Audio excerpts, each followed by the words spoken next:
We're here today with Brad Turner. And Brad, thank you so much for being with us. Tell us a little bit about your family history, where you're from, and a little bit about what you do.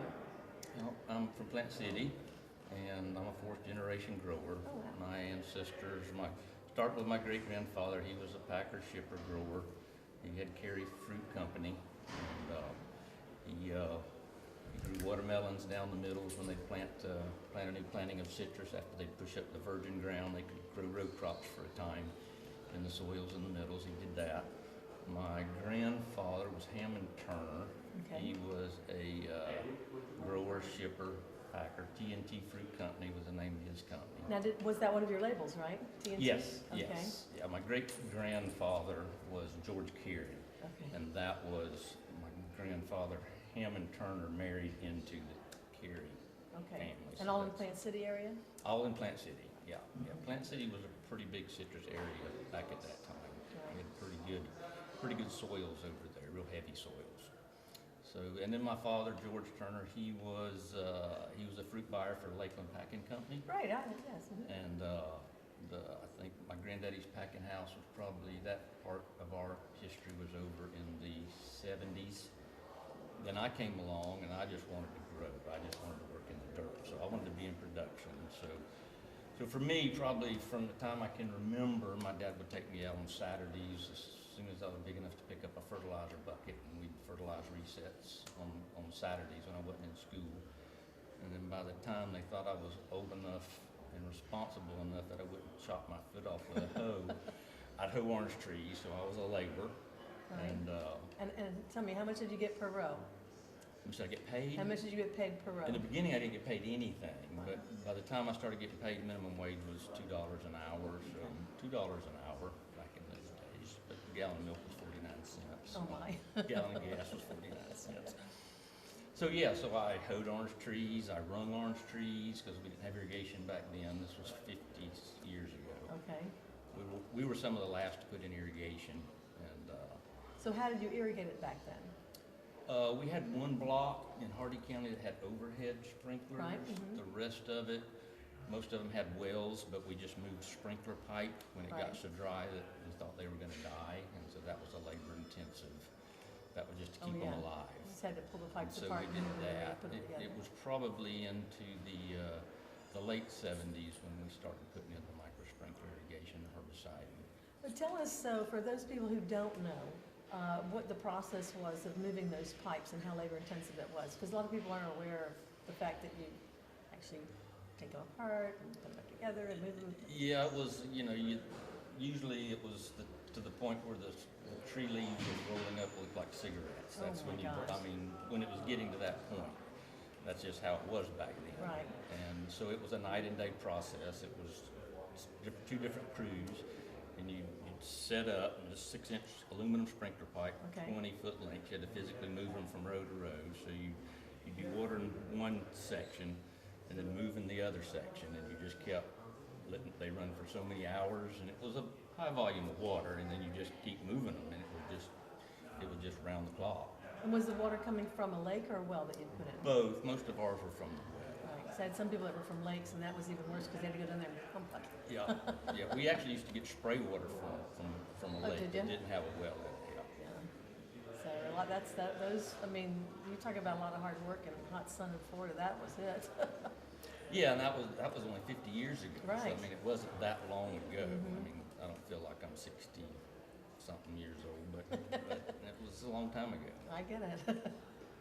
So, well, that's interesting. So, in terms of what you did then with fertilizing, and we already know in terms of the irrigation, but how did the fertilizing differ? The fertilizing was essentially, well, back then it was just a couple of applications of dry fertilizer, and everybody did great. Back then, we weren't irrigating, we weren't herbiciding yet, because the fact that when we brought in the micro sprinkler, that's when we had to start the herbiciding process, Okay. because we couldn't work both ways. So Okay. back then, trees were set 25 by 25, Right. which was 70 to the acre, 30 by 30, which was only 40 something to the acre. And so we worked them both ways. We were a small operation. We're 300 acres, and there was one or two of us that did everything. And we had to Right. move from 3 counties. So we talk about cover cropping. We would, in my time, we didn't plant cover crops, but we would let the native species, like the nattle grass that you wrote about in one of your articles, we'd let everything grow 8-10 feet tall, and we might get around 3 times a year to knock it down. So we were growing all this carbon, and we were disking up close to the tree, and then my job was to go back and hoe whatever was left, whatever the disc would get. So when I got into what I'm into now, I got to reflect back on 50 years ago and say, hey, we were doing some of these things that people are saying are good for our soils today, and we just kind of, technology got us away from that. Right, it became easier just to buy the fertilizer and put it out rather than doing the cover crops and We letting still it did. naturally. We still did fertilizer. I don't want to go into technical things, but when you use fertilizers, you're burning off some carbon in the soil. That's just part of what happens. Okay. It's fine as long as you have enough carbon to offset some of what that does. If you don't, if you're not putting carbon of some form back, then the biology is slowly degrading in your soil. So we just, over 50, 60-year period, we kind of went down this road where we don't have much organic material matter in the soil anymore. Right. Now, did you change when you did your fertilizing and mowing it in your cover crops and that type of thing based on how old the trees were? Because I had read something somewhere, I think it was in Harold Hume's book, where it was the type of fertilizing and what you did was really based on how old the trees were because they had different needs at different times. Yes, and that's a big focus on what I do now is timing of different nutrients and forms of different nutrients. And they knew a lot about that back then. That we don't Which is surprising, isn't it? We don't focus so much on it today. Right. There was a thing in one of Hume's books that, no, it was a different book that I'll show you later. But they were talking about all the essential elements, and they mentioned silica as one, and that's something we never heard much about. And I wrote a little paragraph about that piece in one of my articles. Okay. And then researchers started looking into it, and now we're starting to apply some silica, and that came from 100 years ago. Exactly. I mean, what they knew then with the little technology that they had, to me, was just amazing. I thought, reading some of those old books, and I think it's interesting that we are getting back to some of the early practices because they worked. So. Yeah, and a couple of 100 years ago, it was all done with manures and compost, and because there's nutrition in everything that is organic material. Compost has some fertilizer in it. It's not to the amount that we need. Right. An orange tree in nature grows in the woods, and it only needs to produce a few fruit because it just wants to reproduce. We as growers want to take it from where it grows naturally and put it in a field and have it produced 50 tons to the acre. That's not a natural process, so we have to fertilize. We have to push those.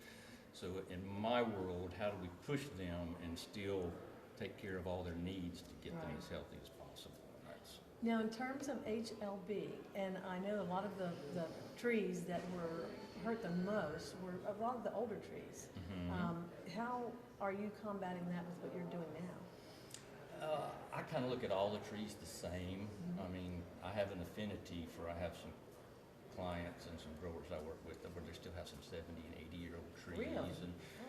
And I have them do a little extra goodies to those to try to ensure that we can kind of keep them alive and keep them viable. But I really don't do much different as far as different ages of trees, and it's a lot of it's just I don't use the carbon word too much because that gets villainized a little bit or it gets overused. There's all these carbon credits and stuff, but that's really what it's about. It's use the term organic matter. Right.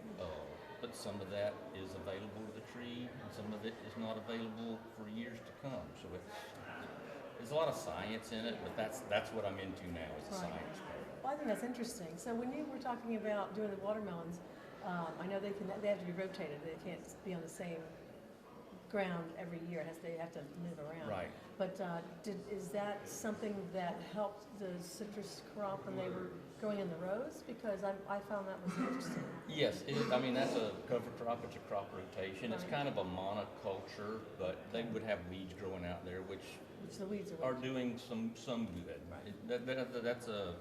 There's some variables in there, but The thing with the watermelon is, that was another silica deal. Okay. In my studies, watermelons require lots of silica to be really high quality, and our soil is sand, are full Exactly. of silica, but it takes the biological fraction to process that and feed it to the plant. Okay. So when we would take virgin land, and we would take an old growth forest and push it up to plant an orange grove, that's as healthy as that soil was ever going to be. From that point on, it was starting to degrade because we took those trees out and they were making that soil what it was. So that's why watermelons, they wouldn't even have to fertilize it back then. They would just stick watermelon seeds in the ground and they would just grow. Wow. They could do that for 1 or 2 seasons, and then they couldn't do it anymore unless they were adding something. Then they would typically go to squash or zucchini or something that didn't require quite so much care. I knew they had to grow. rotate the crops for sure because they just didn't have enough. But watermelons, that's when they could grow watermelons that just tasted like nothing you'd ever tasted with no fertilizer. But they could only do it for a season or 2. Okay. So back to your family history, you had a couple of different labels in there that I noticed, and I was just wondering if you knew where the names originated from, and All Sweet was one of them, and it had a girl in there, and I was just wondering if you knew what that label, anything about I the do history not. of I it. haven't researched. And my wife, she's searching for our labels all the time. I didn't know they were out there. When she found the first one 10, 15 years ago, I went nuts. I said, this is cool. And then she started finding them. It's really fun to find one that a family doesn't have, and you're able to get them at least a copy, if not the original. So I'm glad she's doing that. Well, we don't know if I don't know for sure if they're originals or copies. I'll bring them to you when I come visit. I'd love to see Maybe it, you can yes. tell me if they are or aren't. Well, we'd have to take them out of the frames. Yeah, that's okay. Make sure they're out of the sun because they're going to fade if they're in the sun. Yeah. So, well, I'd love to talk with you more, but we're kind of short on time right now. But let's visit again. Is there anything before we leave today you want to make sure we talk a little bit about? No, I'm good. Well, thank you I so do much. appreciate you giving me the time. I appreciate you coming out and you making the time for us. So let's do it again. All right, thank Okay? you very much. Thank you so much, Brad. Thank you.